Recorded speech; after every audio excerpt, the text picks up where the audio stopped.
Good morning mga buddy, sa mapagpalang umaga po ulit sa inyong lahat at magandang araw po. Ayun, hindi tayo nakalabas ng 2 araw mga buddy gawa ng ang lakas lagi ng ulan. So, pero mamaya mga buddy pag medyo ambon-ambon na lang kasi lalabas ulit tayo para tingnan natin kung balikan natin si nanay o kaya si tatay yung natulungan natin.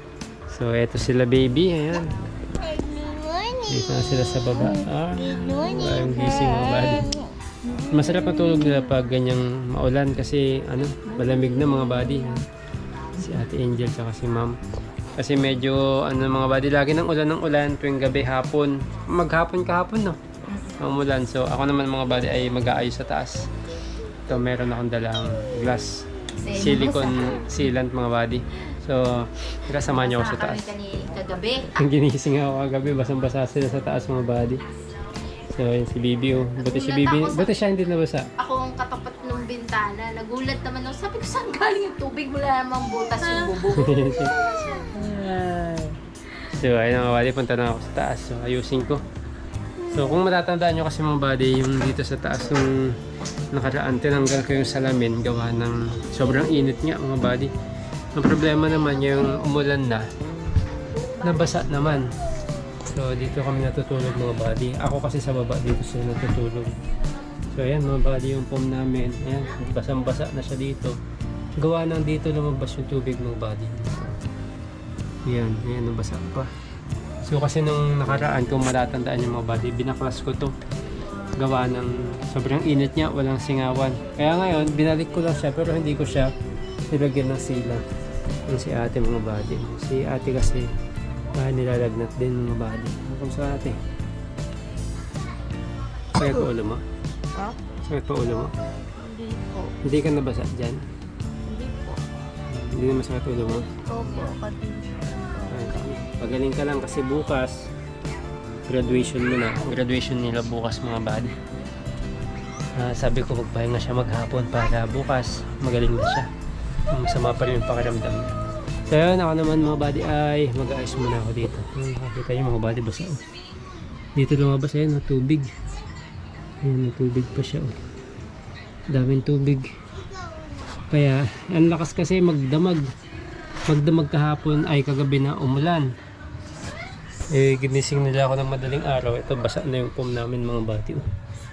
Kaya, bibilad ko yan pag umaraw. Yan, so hirap. So yan, baklasin ko lang ulit siya mga buddy para lalagyan ko siya ng sealant. Actually ito, nasira nga ito mga buddy nung blacklas ko kasi pinilit kong tanggalin ito. Kaya ito na naman yung problema ko. Babalik ko lang ulit para lagyan ko ng sealant dito. Kasi dito lumalabas yung tubig sa ilalim dito. Yan, tignan natin kung anong paraan ang magagawa ko dito para maayos siya. Alright, mga buddy, ayos lang tayo.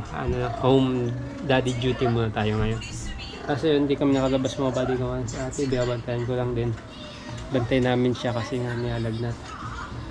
Kaya hindi ako nakalabas ng isang araw mga buddy. Hindi ko na-update yung mga tinutulungan natin. At hanapin ko rin si nanay. Gusto ko siyang puntahan para matulungan din natin mga buddy. Pero for the meantime, syempre mga buddy, pamilya muna, di ba? Family first, ika nga. Ayan, so ayan. Baklasin ko lang mga buddy. So yun mga buddy, magsisimula pa lang ako. Pero ayan na naman ang ulan. Lakas na naman ng ulan. Ito kasi mga buddy ay lang to. Nung dati nakapix kasi ito sa taas. Yan, pero ngayon, hindi. Tinanggal ko siya, binaklas ko dito sa gilid. Kasi plano ko talaga nga dyan dati mga buddy, aircon yung ilalagay namin, malit na aircon ko.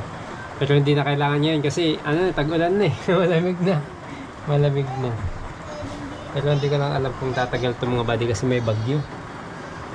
Pero kailangan naman natin itong ayusin. Naku, kailangan ko pala ng barena. Yung barenahan ko ito dito. So mamaya ako na ayusin mga buddy kasi ulan na naman malakas. Lalong mababasa dito sa loob. Patigilin ko lang yung ulan. Letter A na tayo.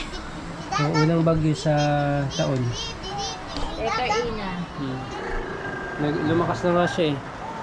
Kaya ingat po doon sa mga sa mga dadaanan. Alam ko bandang Visayas po eh. Ingat po kayo sa mga dadaanan ng bagyo. Ingat po. Doble ingat po kayo. Alright. Tingnan mo kung may sinat pa.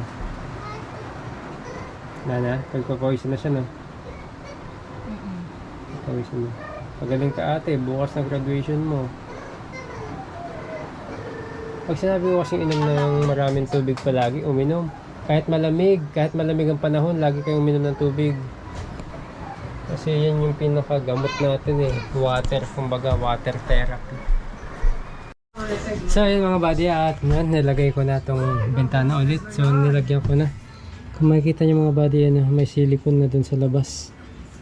Ayan, nilagyan ko na ng silicone pero parang hindi siya nag-fix. Ayan, meron pa rin patas.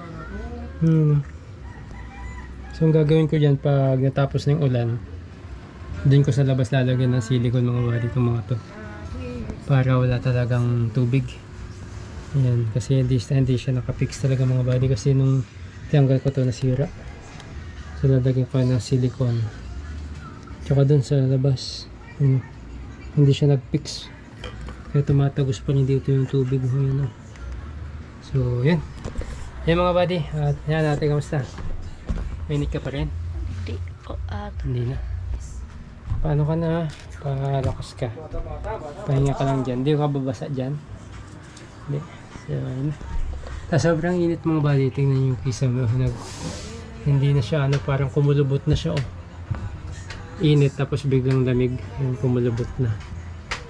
Pero okay lang yan kasi tad-tad naman to ng malalapit lang yung pinagkabitan niya. So yan, lumobo na siya mga bata, lumundo. Sobrang init. Yan, init tapos lamig. So yan mga buddy, at natapos na natin. Hanggang sa muli mga buddy. Try natin kung makakalabas tayo ngayon mga buddy pag medyo tumilo yung ulan. Alright? Hanggang sa muli.